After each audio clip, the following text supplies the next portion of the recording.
A Federação Espírita do Paraná apresenta Haroldo Dutra Dias, na 18ª Conferência Estadual Espírita, com o tema Evangelho e Imortalidade.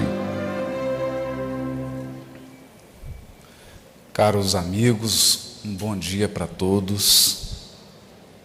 Eu me sinto profundamente honrado e feliz em poder participar por mais um ano dessa conferência promovida pela Federação Espírita do Paraná, que se tornou um evento marcado de modo inapagável no calendário espírita.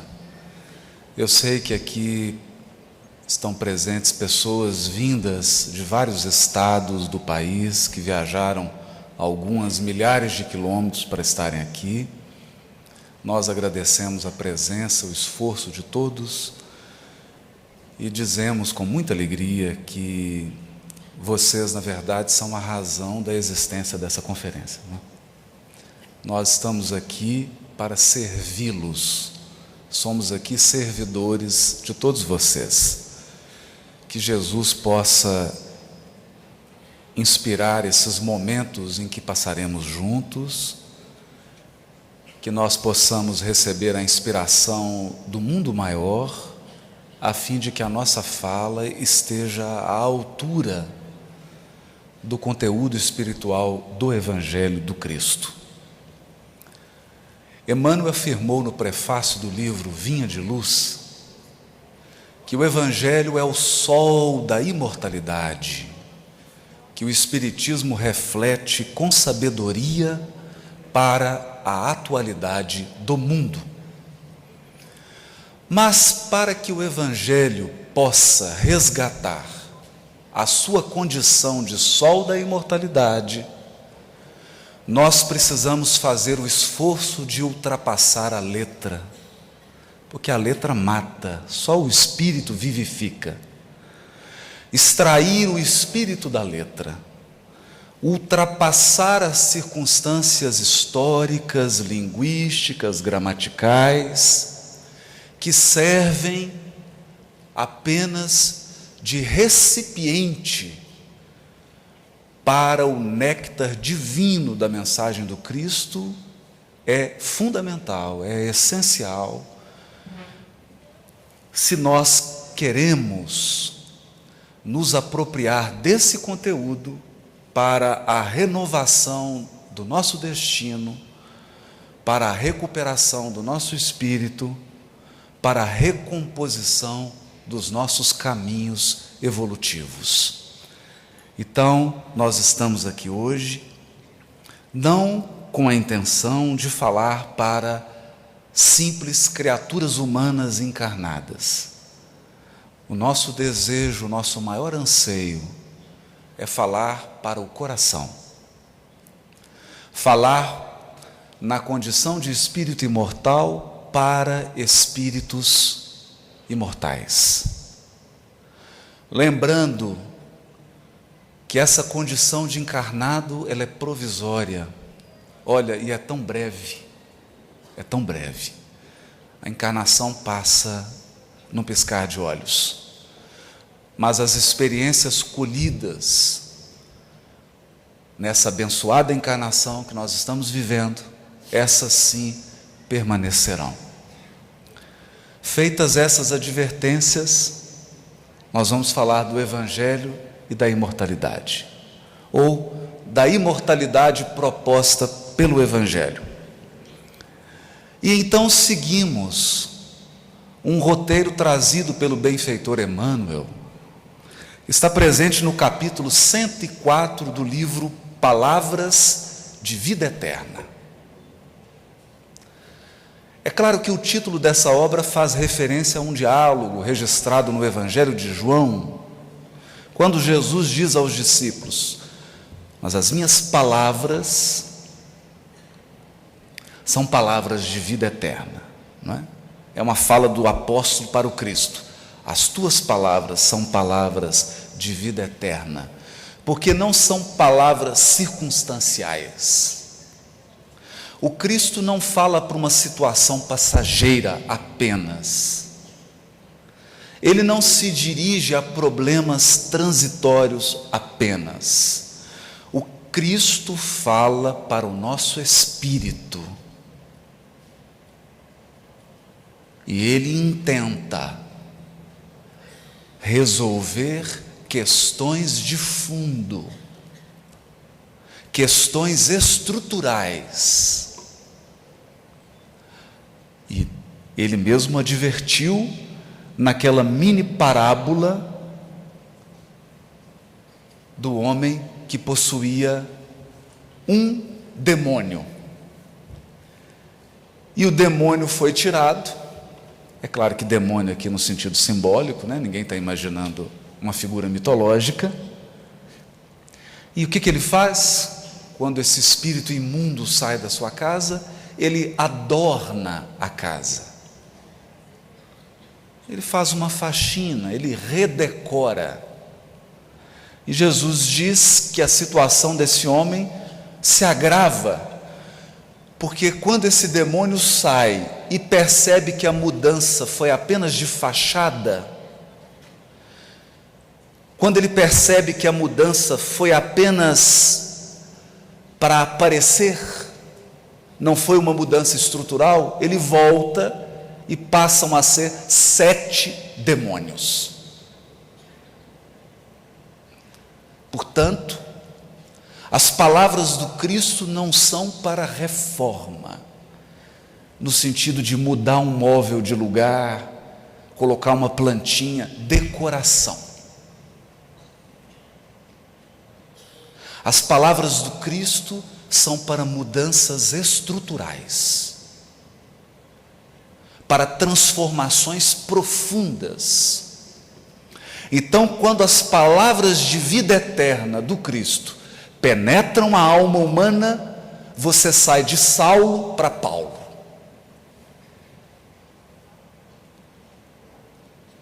Você sai de um Simão pescador para um Simão Pedro apóstolo. Você deixa de pescar peixes e passa a pescar almas. É diferente. É muito diferente. Por isso são palavras de vida eterna. Elas têm o estatuto, a característica da imortalidade. É para sempre. O ensino do Cristo é para sempre. Para sempre. Para todos os ângulos da nossa jornada evolutiva. Foi o que disse Emmanuel no capítulo 104 do livro Palavras de Vida Eterna, quando ele diz assim: existimos. Existem todas as criaturas saídas do hálito do Criador. A pedra existe. A planta existe. O animal existe. Existem almas nos passos diversos da evolução. Em sentido espiritual, no entanto, viver é algo diferente de existir. A vida é a experiência digna da imortalidade. A vida é a experiência digna da imortalidade. O que nós compreendemos dessa fala de Emmanuel? Que muitas experiências vividas por nós, na atual encarnação e em diversas delas, nós gostaríamos de descartar. Porque elas não têm a dignidade de serem imortais. Eu não estou dizendo que elas não nos trouxeram amadurecimento. Eu não estou dizendo que elas não nos trouxeram aprendizado. Eu não estou dizendo que nós não crescemos com elas. Nós estamos afirmando apenas que foi necessário voltar para corrigir. que foi necessário voltar para refazer. Se foi necessário voltar para refazer, é porque não estava bem feito. Se foi necessário voltar para corrigir, é porque não estava pronto para ser imortal. A vida, no sentido espiritual do Evangelho, é aquela experiência que você guarda no seu lugarzinho de guardar tesouro para sempre. A experiência digna da imortalidade. Nesse sentido, nós entendemos a fala direta, franca e enérgica do Cristo, mas também consoladora, cheia de esperança. Eu vim para que tenham vida e a tenham em abundância. Porque o Evangelho traz um profundo esclarecimento para a nossa mente, mas, sobretudo, sentimentos renovados que nos fazem erguer o olhar e apreciar a vida de um ângulo mais alto, do ângulo da imortalidade. E quando o nosso olhar se levanta e começa a sintonizar com as prioridades espirituais, a nossa pauta de valores se altera por completo, e aquilo que tinha muita importância perde importância, e aquilo que era tido como singelo e simples passa a ser valioso, porque mudaram os valores. E quando mudam os valores e eles se afinam com a mensagem do Cristo, nós passamos a viver experiências dignas da imortalidade. Isso é vida em abundância. Nossos relacionamentos ganham em qualidade. Nosso trabalho ganha em qualidade. Nossa palavra passa a ser esclarecimento e bálsamo. Nossas ações passam a ser ações de caridade, ações genuínas no bem, e nós passamos a deixar um rastro de luz em torno dos nossos passos. Essa é a vida em abundância prometida pelo Cristo, resultado das suas palavras de vida eterna. Mas para que isso aconteça, é preciso ter coragem e deixar que essas palavras penetrem o nosso espírito e façam o que elas têm que fazer. E o que elas têm que fazer? Ressuscitar os mortos. E agora todo mundo já deve estar preocupado, imaginando, ele realmente virou um pastor. Já tem o jeitão, ele vai falar que agora é pastor. Eu vim falar hoje da ressurreição dos mortos. Eu vim hoje para ser ressuscitado. E eu espero que você saia daqui ressuscitado. Que o Cristo possa ressuscitá-lo. Mas o que vem a ser isso? Um dos fatos que mais impressionavam os apóstolos e os discípulos são aqueles ligados à ressurreição dos mortos. Tanto que quando João Batista é preso, ele que era o precursor, ele que fora escolhido para anunciar a chegada do Cristo, e é preso, e a sentença é proferida, sabia que ele iria perder a cabeça, literalmente. Ele envia 2 discípulos, porque fica confuso. É fácil seguir o Cristo antes do testemunho. O difícil é permanecer ao lado dele quando o testemunho bate à nossa porta. E o testemunho bateu às portas de João Batista, e ele então teve dúvidas, é natural. Enviou 2 discípulos, perguntando: és tu aquele que havia de vir, ou devemos esperar o outro? É você mesmo ou tem outro? E Jesus não diz nem que sim, nem que não. Ele diz mais. Diz muito mais. Porque nós conhecemos a árvore pelos frutos. Ele diz assim, diz a João Batista, que os leprosos são curados, os coxos andam, os cegos voltam a ver, os mortos são ressuscitados. E aos pobres é anunciado o evangelho do reino de Deus. Resultados, frutos, todos simbólicos, evidentemente. Mas aqui a ressurreição dos mortos. E fato que chama a atenção, é a serenidade com que o Cristo se entrega à prisão. O silêncio profundo e divino com que ele enfrenta todo um processo injusto que culmina na cruz. O respeito, a humildade e a resignação com que ele se encontra com as autoridades do seu tempo,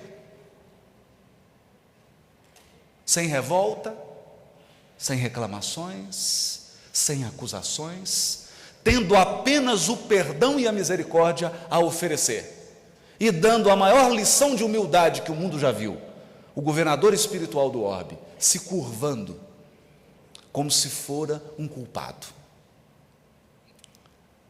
aceitando a ofensa, sem derramar uma lágrima. Mas, quando Marta e Maria, as queridas irmãs da cidade de Betânia, uma cidade próxima de Jerusalém, com quem Jesus mantinha relações quase que familiares, procura o mestre, dizendo que o irmão querido Lázaro morrera, na visão delas, o Cristo chora. A morte arranca lágrimas do Cristo. Mas que morte? A física? A física? Será que é dessa morte que o Evangelho está falando? Essa é a morte mais simples. Mais simples. Porque em muitos casos ela representa libertação, em muitos outros, juízo, julgamento. Mas em muitos casos, libertação. O Cristo chora porque há um outro gênero de morte, muito mais complexa, muito mais desafiadora. Uma morte que exige do morto humildade para reconhecer que está morto. Primeiro passo. Segundo,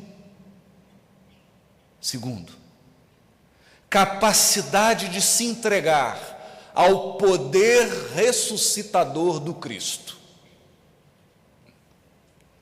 Entrega, deixar que ele faça o que tem que ser feito. E deve estar todo mundo perguntando: meu Deus, que morte é essa? Que morte é essa? Quem nos fala dessa morte é o espírito Sheila, irmã Sheila, a enfermeira alemã, através da psicografia de Francisco Cândido Xavier, no livro intitulado Passos da Vida. Pense, Emmanuel não escolhe título de livro à toa, né? Passos da Vida. E sabe como se chama a mensagem? Pontos mortos. O livro se chama Passos da Vida e a mensagem se chama Pontos Mortos. E nós pensamos, Como avançar em direção à vida sem nos desvencilharmos dos pontos mortos, dos cadáveres, daquilo que está morto em nós. E o que vem a ser isso? E começa irmã Sheila a dizer, eu quero ler assim, parágrafo por parágrafo, e comentar um pouquinho.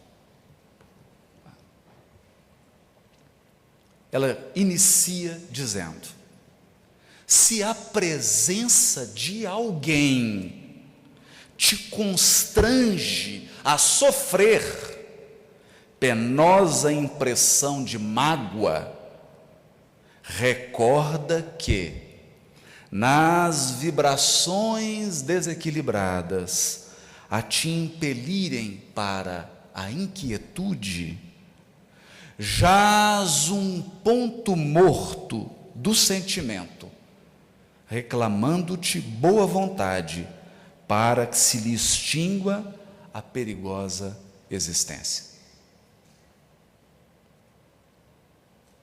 É um Lázaro que você tem. Aquela pessoa que chega na sua vida,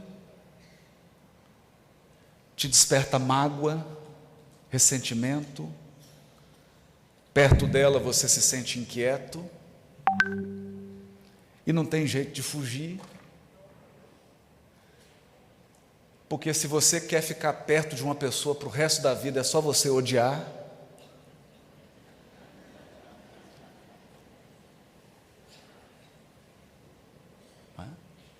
Se você odeia, você nunca mais separa. E fica pensando, meu Deus, o que é isso? Que relação é essa? Que sentimento penoso é esse? Que inquietude é essa? Por que essa pessoa tem tanto poder sobre o meu sentimento? Porque eu me sinto tão ferido, tão magoado? É um ponto morto. É um Lázaro. E aí sabe o que acontece? Você vem aqui na conferência. Você senta aqui. E aí o Cristo entra dentro de você. E olha para esse ponto morto, sabe o que ele faz? Chora. Ele chora. Porque ele sabe que não começou assim. Ele sabe que essa relação deteriorou, mas ela não começou assim. Em algum ponto, deixou de ser vida e passou a ser existir. Em algum momento, aquilo deixou de ser vida em abundância, deixou de ser uma experiência digna da imortalidade e passou a ser apenas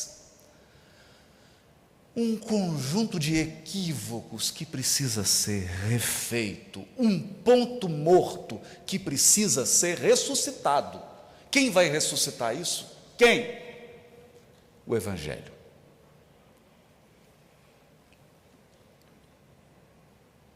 Se a ofensa recebida foi impensadamente guardada por ti nas entranhas da alma, compelindo-te a lembranças aflitivas, não ouvides que aí fizeste um ponto morto, exigindo-te reajuste.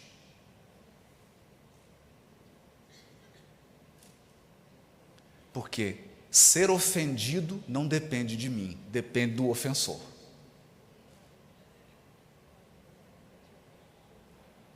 Guardar a mágoa está nas minhas mãos, não na dele. O ofensor só tem poder de me ferir, e às vezes fere muito.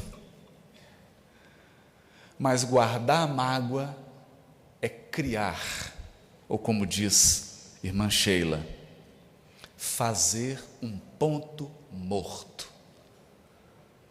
E então, como ressuscitar? As palavras de vida eterna do Cristo penetram o teu coração e te dizem: perdoa.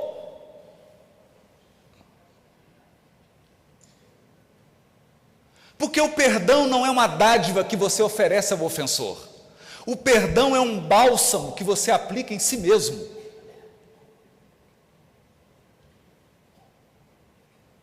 O perdão é benefício para ti mesmo, não para o outro. O outro terá que se ajustar com a lei divina de causa e efeito, com a justiça soberana que preside os nossos destinos, segundo critérios de misericórdia e de justiça, sempre de misericórdia e de justiça. O acerto com a lei divina é problema do ofensor com Deus, não nos diz respeito. Mas o perdão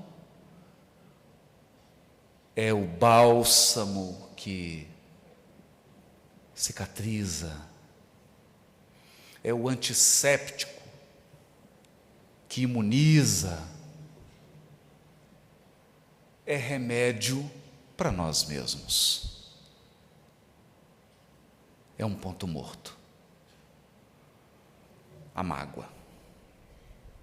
Se a aversão te vence a tranquilidade ante a voz de um companheiro que se te apresenta menos simpático, aí surpreendes um ponto morto do passado, esperando por teu esforço na plantação da simpatia. Então a pessoa chega, você não conhece ela começa a falar e você já tem antipatia.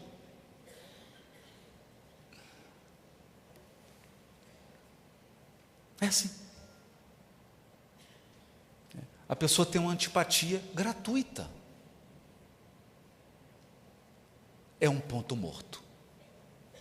Sabe lá as raízes, sabe lá que experiências vivemos juntos que provocaram essa aversão, sabe lá que comportamento infeliz tivemos com aquela criatura a ponto de decepcioná-la de modo tão profundo. Sabe lá, mas isso não deve permanecer.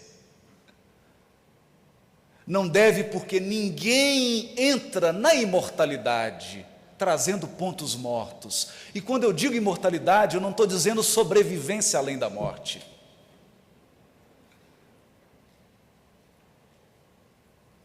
Porque está cheio de desencarnado morto.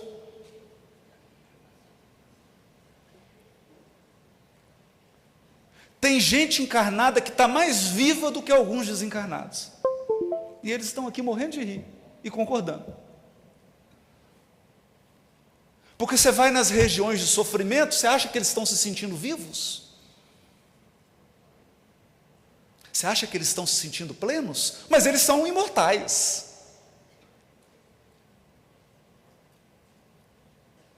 São imortais, sobreviveram à morte.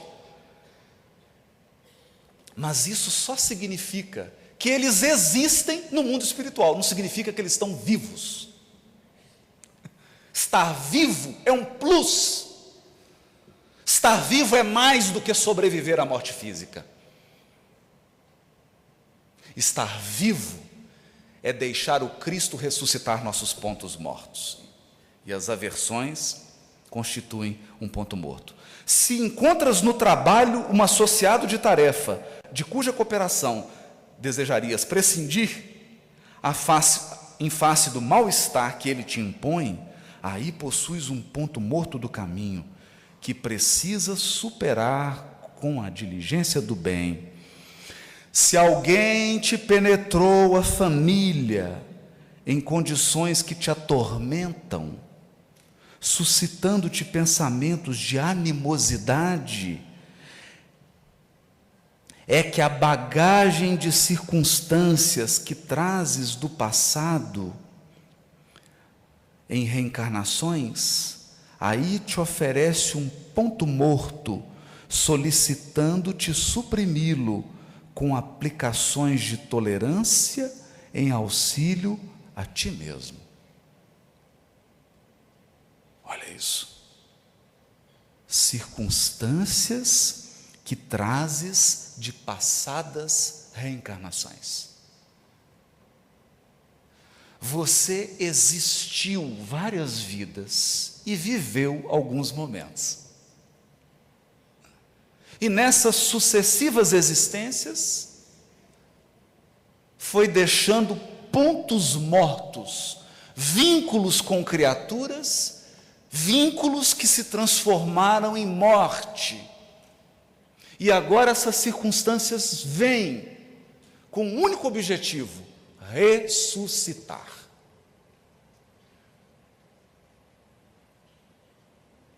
Ressuscitar.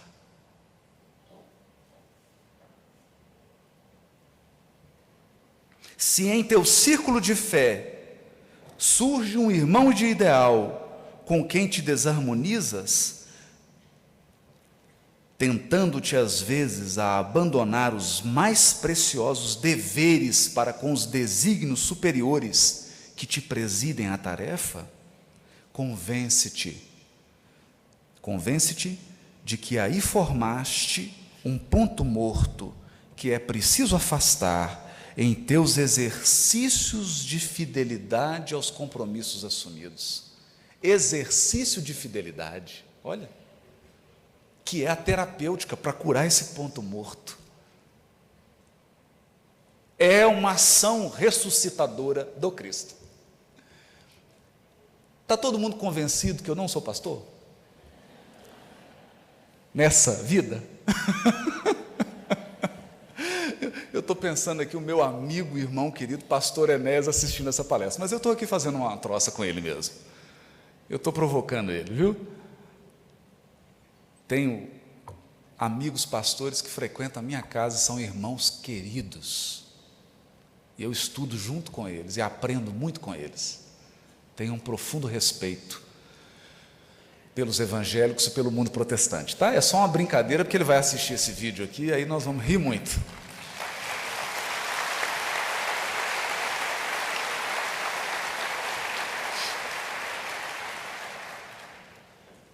Portanto, essa ação de ressurreição de Lázaro, ela é mais profunda. Nós vamos recolher alguns elementos desse processo com que o Cristo subtrai os pontos mortos das nossas experiências reencarnatórias, transformando morte em vida, transformando sombra em luz, transformando erro em acerto, transformando mal em bondade. Mas vamos, que ainda tem mais ponto morto, e não é o do carro. Ninguém na terra permanece imune contra semelhantes núcleos de provação. Eu vou ler de novo. Você está na terra? Tá. Você está na terra. Você está encarnado. Então você não está imune. Os pontos mortos são núcleos de provações e nós passaremos por elas. Eu não quero ser agoureiro, não vim aqui para dar má notícia. Eu vim para dar uma boa notícia: o Cristo está contigo e comigo, e Ele espera por ti. Ele segue adiante, e mais que isso, Ele tem as palavras de vida eterna. Então, você não está sozinho, não é? Então qual é a mensagem? Hashtag partiu ressurreição.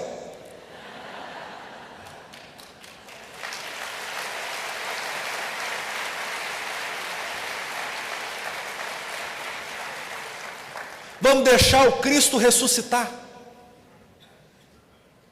numa ação saneadora, nem sempre agradável, nem sempre sem lágrimas, mas seguramente sem desespero. Porque quem sente a presença do Cristo não se desespera. Enverga, mas não quebra. Não quebra. É esse o sentido. Núcleos de provações, cada qual com as suas. Cada qual com as suas. Porque a cada um com seus mortos. Todos trazemos do pretérito pontos mortos, que é indispensável banir da estrada.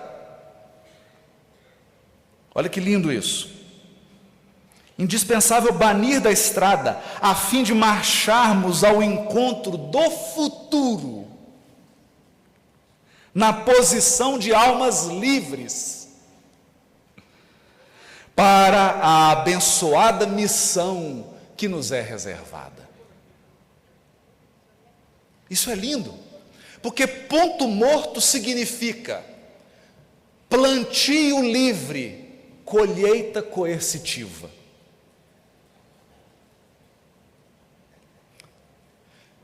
E nós nos queixamos: oh pai, o senhor tirou minha liberdade. Ele falou: eu te dei quando você plantou.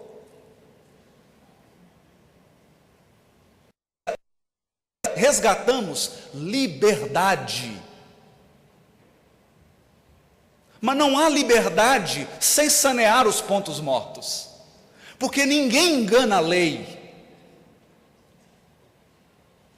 ninguém foge das suas determinações superiores, que são sempre de misericórdia e de justiça.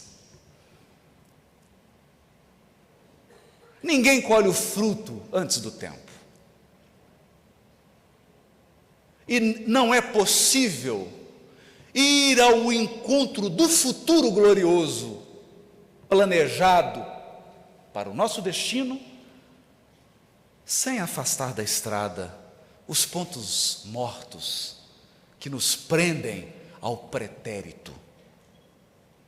Portanto, há forças nos puxando para o passado, e é preciso sanear esses focos, a fim de ir em direção ao futuro. É o que Sheila está nos dizendo. Amarguras, pesares, dissabores, desencanto. Olha, isso aqui é Lázaro. Então, se alguém pergunta assim: o que é o Lázaro que Jesus ressuscitou? É uma pessoa? Porque eu vou contar uma coisa, eu não sei se é novidade. Vocês sabiam que Lázaro morreu de novo?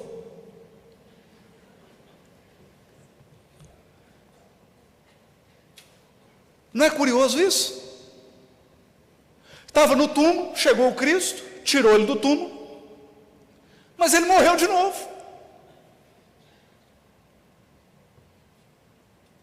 Não teve jeito. Não teve jeito. Do ponto de vista físico, ele recebeu uma moratória. Então a pergunta é: o que é a ressurreição de Lázaro? Resgatar um corpo físico? Resgatar um corpo físico? Então você surge com uma doença, faz um tratamento espiritual, e a misericórdia divina permite que os espíritos atuem em nosso favor e cura aquela doença, mas você vai morrer com saúde.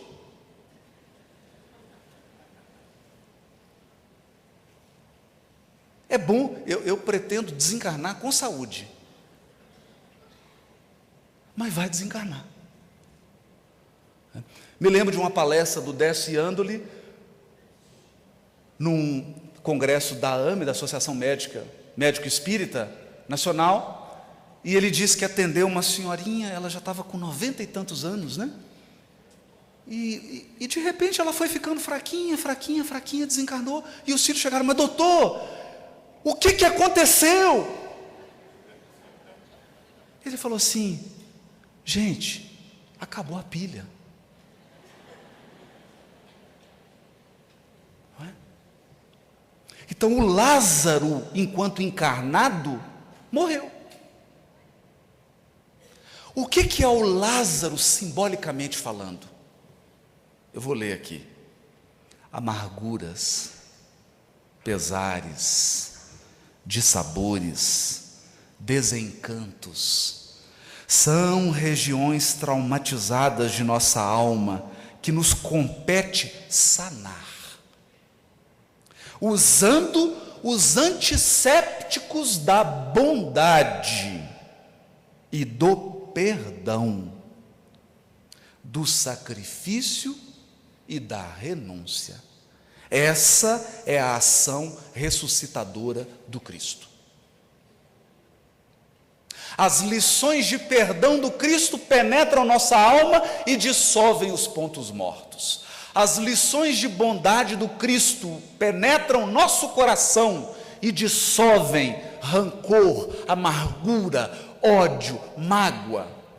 As lições de caridade do Cristo penetram nossa vida e dissolvem aqueles pontos, aqueles nós nos nossos relacionamentos.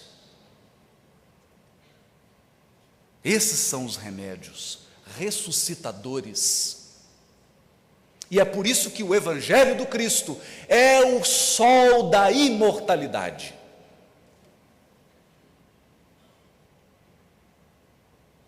É o sol que ilumina nossas sombras, traz luz para todas elas. Estejamos vigilantes contra os pontos mortos do coração, preservando a saúde moral. Saúde moral.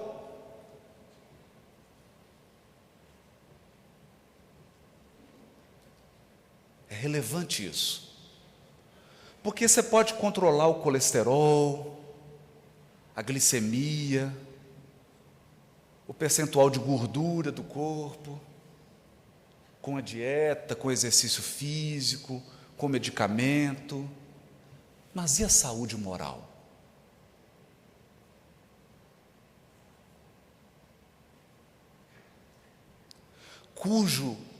Cujos vírus não são zika, nem dengue.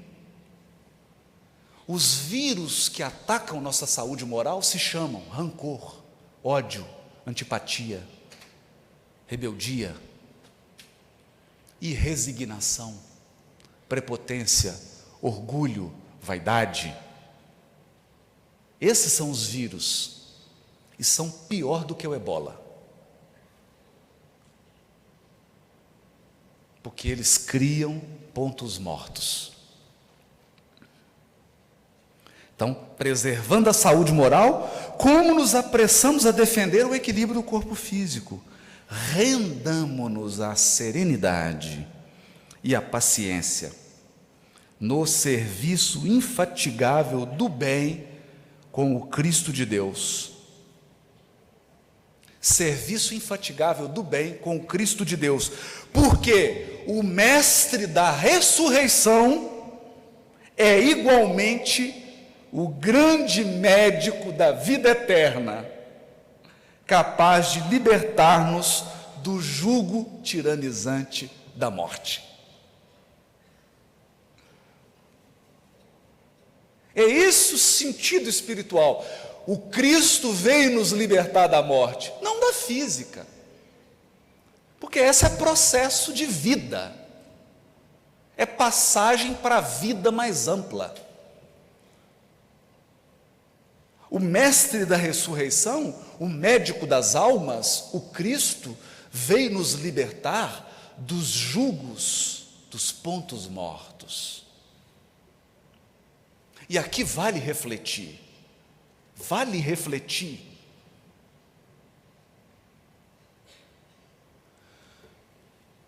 Nós somos livres para construir nosso destino. Mas uma vez que fazemos escolhas e as executamos, nós somos escravos delas.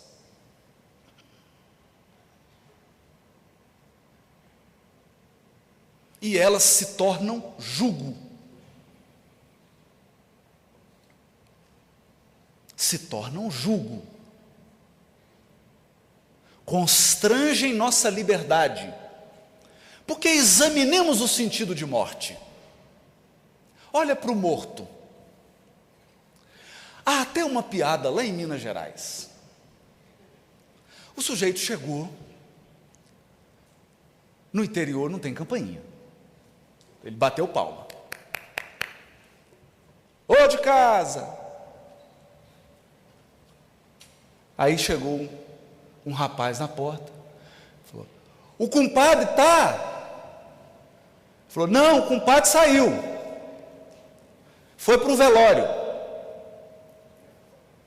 E aí a pessoa perguntou, ele vai demorar? Eu acho que vai, porque ele estava no caixão.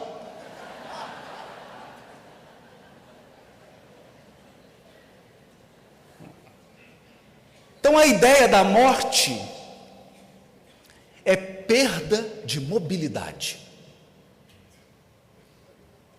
Você perde movimentação.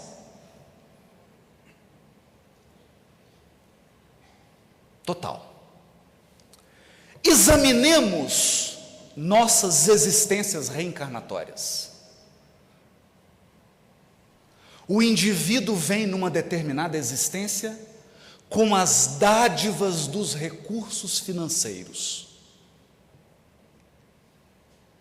Tudo que ele toca vira dinheiro.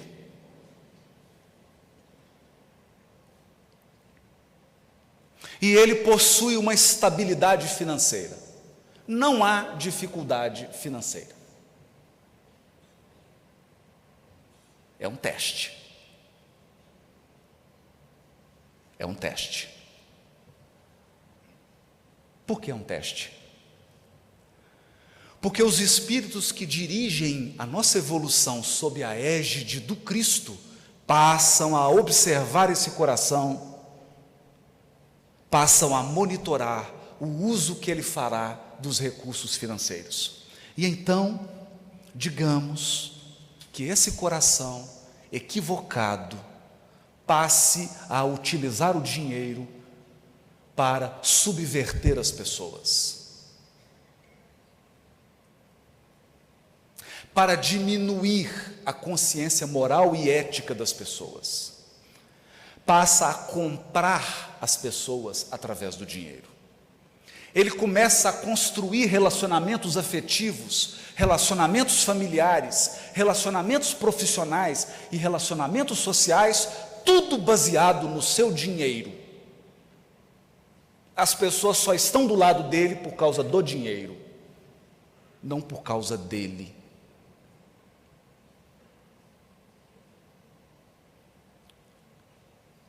Em função do dinheiro, ele afasta corações dos seus compromissos espirituais, tira criaturas que estavam alinhadas com seus deveres e as levam por caminhos inexcusáveis de queda moral. Portanto, aquele recurso neutro que é o dinheiro, que pode ser usado para o progresso e para o bem, foi utilizado para o mal. O que acontece? Uma dádiva que foi concedida para a vida se transformou em morte. Essa criatura volta numa nova existência. E agora, o que a misericórdia divina proporciona a esse espírito? Eu quero enfatizar essa fala, porque é misericórdia. É misericórdia. ele já fez um estrago. Os espíritos que dirigem a evolução contabilizaram, por causa do dinheiro ele já está com 3.500 pontos mortos.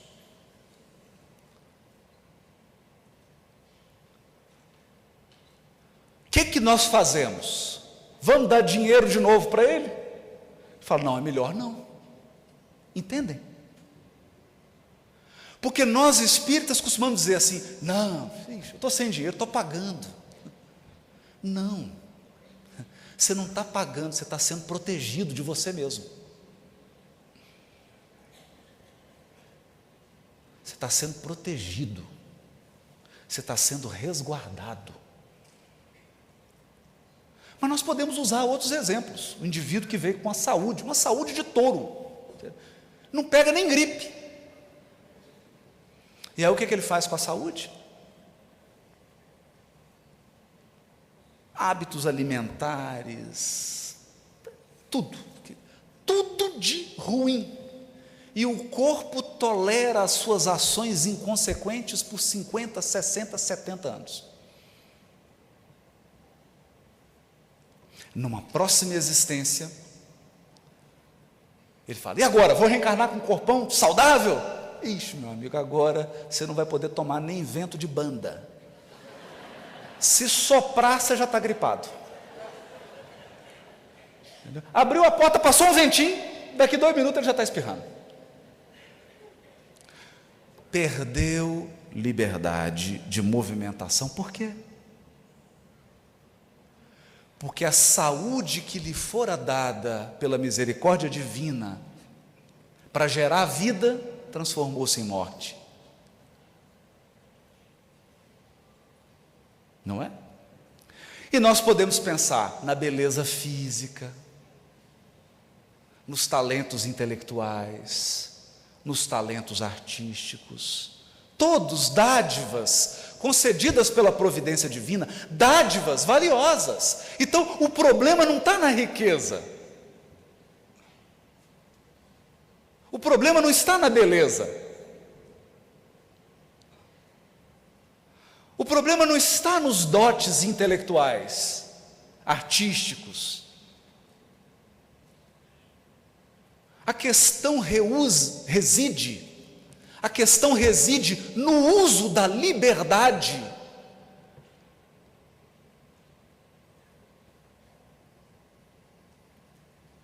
O Cristo concede, mas quando retorna para avaliar, nos encontra mortos, sem mobilidade. E aí é preciso fazer o quê? Ressuscitar. Ressuscitar.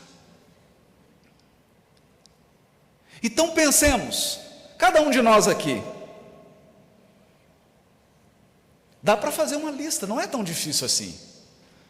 O que está morto na tua vida? Não precisa dizer em voz alta. Por favor. Por favor. Quais são os pontos mortos? Nós vamos identificando. Para quê? Para nos entregar ao desalento?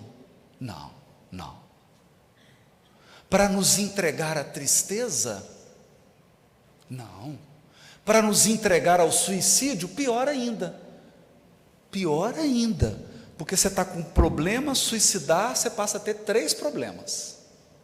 O que você tinha e mais 2 que você criou com suicídio. Que é descobrir que ninguém morre, é um problemão, e mais os problemas decorrentes da ação suicida. Então, não vale a pena, gente, é uma questão de custo-benefício. Não suicide, viva. Viva. Viva. Por quê? Porque nós temos um mestre da ressurreição. É esse o sentido do Evangelho compreendido na sua essência espiritual. O Evangelho compreendido na sua essência espiritual é recurso que traz vida mas não se dá com passes de mágica. É mágico, mas não tem passe de mágica.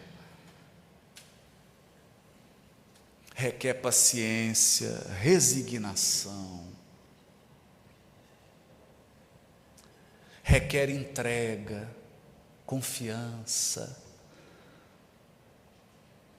estar convencido de que Deus sempre opera em nosso favor. Em nosso favor. Mas às vezes a ação curadora deve ser precedida do bisturi, e o bisturi corta, sangra, fere, mas saneia, cura. Esse é o evangelho da imortalidade. É essa a verdadeira ressurreição. Portanto, quando nós fomos convidados para falar desse tema, eu tenho uma certeza plena, todos aqui vão morrer, inclusive eu só não sei qual é a ordem.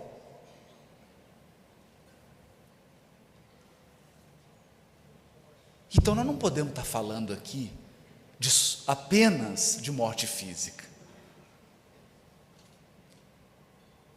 Nós estamos falando aqui de vida abundante, de vida plena. Vida plena. Marchar em direção ao futuro.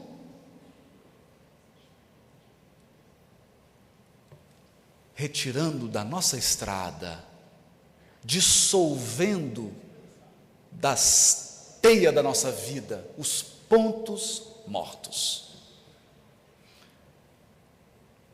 E se você está assim desanimado diante do quadro, já sei que alguns vão me procurar depois falando: nossa, mas tem assim uma fileira de cadáver, o que eu faço? Minha vida está parecendo um campo de batalha. O espírito Meimei, pela psicografia de Francisco Cândido Xavier, num livro intitulado Cartas do Coração, escreveu uma mensagem, e eu gostaria de encerrar essa singela reflexão lendo essa mensagem.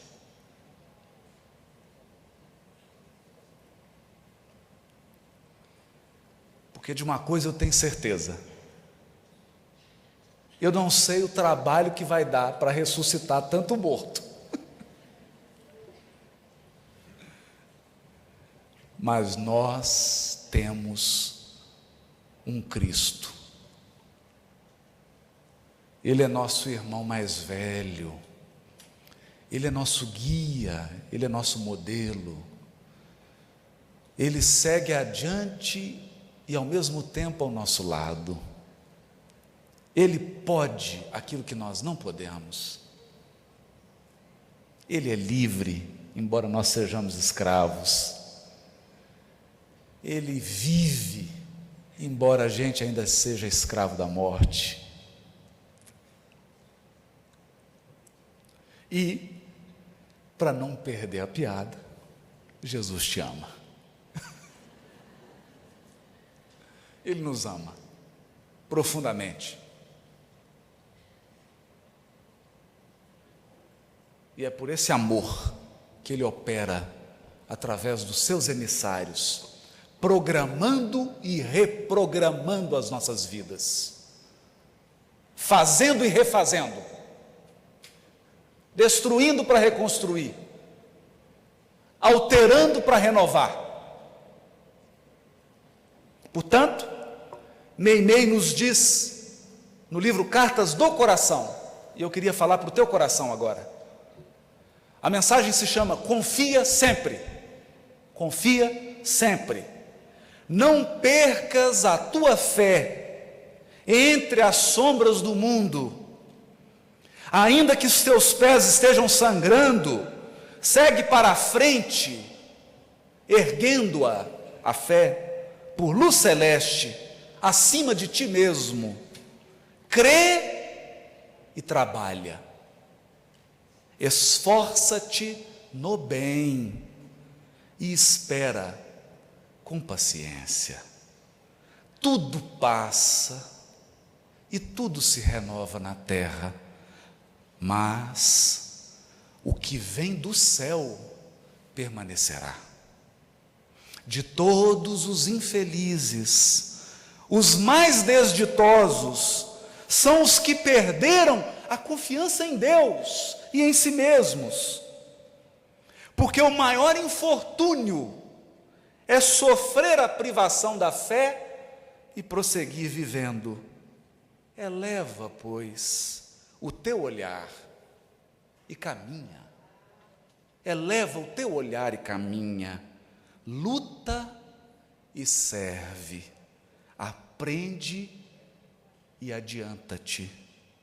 Brilha a alvorada além da noite. Hoje, é possível que a tempestade te amarfanhe o coração e te atormente o ideal, aguilhoando-te com aflição ou ameaçando-te com a morte. Não te esqueças, porém, de que amanhã será outro dia. Jesus nos abençoe.